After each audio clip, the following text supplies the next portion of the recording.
Fala galerinha, Lucas Oliveira aí para mais um vídeo. Esse vídeo aqui, pessoal, um barulho estranho no momento em que a pessoa lavou, né? Pelo fato de estar com muita sujeira, óleo aí, né? Depois começou a fazer um barulho estranho no momento da partida, né? Vamos dar uma olhada para ver que barulho é esse? Vai lá, Doguinha. Olha só, pessoal. Beleza? A gente identificou, aparentemente parece ser do motor de partida. A gente vai tirar. A gente entra com mais detalhes para vocês aí. Aí, meus amigos, já motor de partida fora, né? Aí o Douglas já desmontou aqui.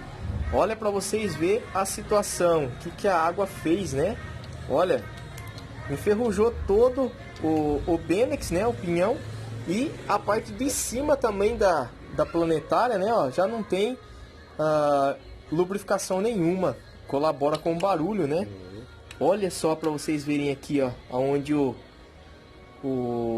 Benex ele corre. Olha a situação, né? Sem contar que já tem desgastes aqui depois, né? Na parte de escovas. Depois a gente vai fazer uma análise aqui também na parte do automático, se também não entrou água, por mais que seja blindado, mas a gente vai analisar. E olha para vocês verem também já a quantidade de sujeira, né? Ou seja, já estava gritando aí por manutenção. Fatalmente aqui, ó, tá vendo? Já tem marca de que o induzido está carcasseando aí, né?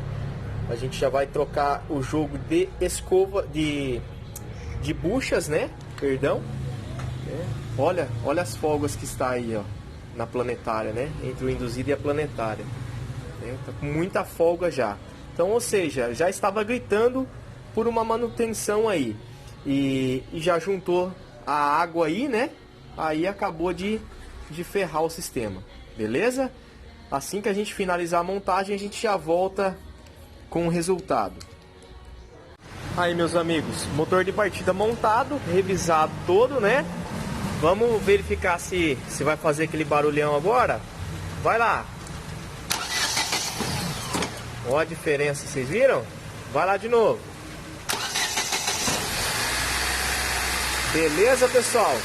Motor de partida fazendo todo aquele barulhão, né? Show de bola.